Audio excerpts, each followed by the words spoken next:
जो व्यक्ति धैर्यवान नहीं है वह अपने जीवन में किसी भी लक्ष्य की प्राप्ति नहीं कर सकता है।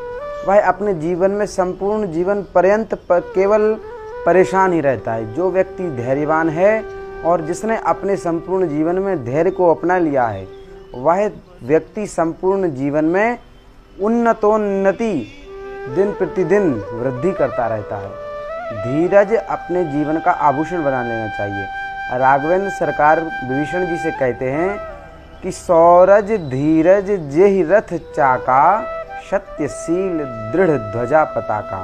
राघवेंद्र सरकार जी कहते हैं कि जिसने धैर्य को अपने जीवन में उतार लिया है, जिसने अपने जीवन रूपी रथ में धैर्य को पहियों के रूप में अपना लिया है, कहते हैं कि सखा धर्ममय असरथ जाके, तीतन कह न कतहु रिपुता के। कहते हैं जिसने अपने जीवन में धैर्य को अपना लिया, उसके लिए उसको जीतने के लिए इस संपूर्ण संसार में कोई उसके बराबर है ही नहीं। अर्थात वह अजेय है, अपने हर लक्ष्य की प्राप्ति करने में वह स्वतंत्र है। और धीरज जो धैर्य है वह धर्म का ही एक अंग है। कहते हैं कि जो धैर्यवान पुरुष हैं उनकी देव सहायता करते हैं। उद्यमाः साहसम धैर्यम बुद्धि शक्ति पराक्रमः, सडेते यत्र वर्तन्ते तत्र देवम सहायकृत। उद्यमाः साहसम धैर्यम, उद्यम, बल, धैर्य, बुद्धि, विद्या जहाँ होती हैं वहाँ देवता भी उनकी सहायता करते हैं। कहा गया है कि धैर्यम तब बलम अस्ति। अरे धैर्य आपका बल है, धैर्य आपकी शक्ति है, धैर्य आपका सामर्थ्य है। अतः न त्याज्यम विदुरोपि काले धैर्यम। धैर्य कठिन से कठिन परिस्थिति में भी त्यागने योग्य नहीं है। धीरज धर्म मित्र अरुणारी, आपद काल परखिए चारी।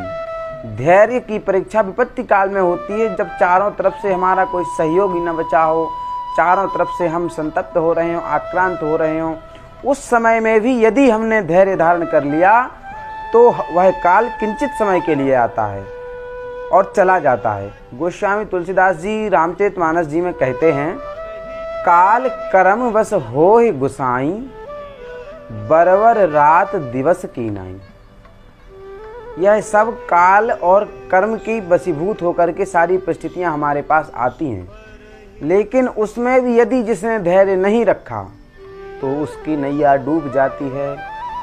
अतः विपत्ति से विपत्ति काल में भी हमको धैर्य धारण करना चाहिए। धीरज धारिये तब पाइये पारू।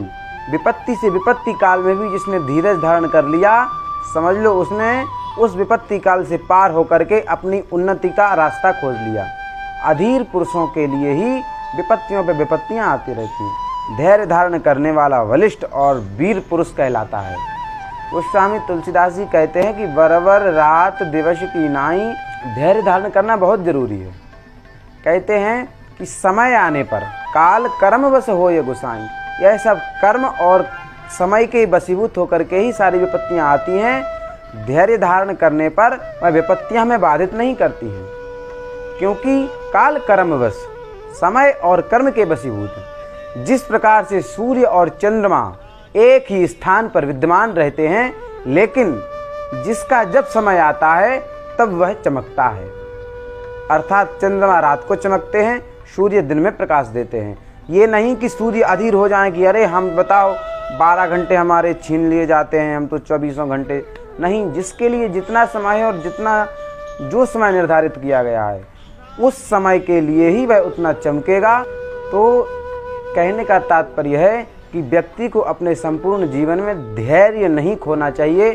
धैर्य धारण करने वाले व्यक्ति संपूर्ण जीवन में विजय को प्राप्त होते हैं और संपूर्ण परिस्थितियों से उभर करके एक नया जीवन जीते हैं और समाज को एक नया संदेश देते हैं कि धीरज कितनी बड़ी चीज है। इसलिए धारिये धीरज तब पाइये पारू। जिसने धीरज धारण कर लिया उसने इस भवरूपी समुद्र से, इस जो दुखालय शाश्वतम है, इस भवरूपी समुद्र से वह पार हो गया। और धीरज ही हमारे संपूर्ण जीवन में एक बहुत बड़ी भूमिका निभाता है। अतः धीरज धारण करना इस मनुष्य देह के लिए और हमें अपनी यात्रा सफल करने के लिए धैर्य धारण करना बहुत ज़रूरी है।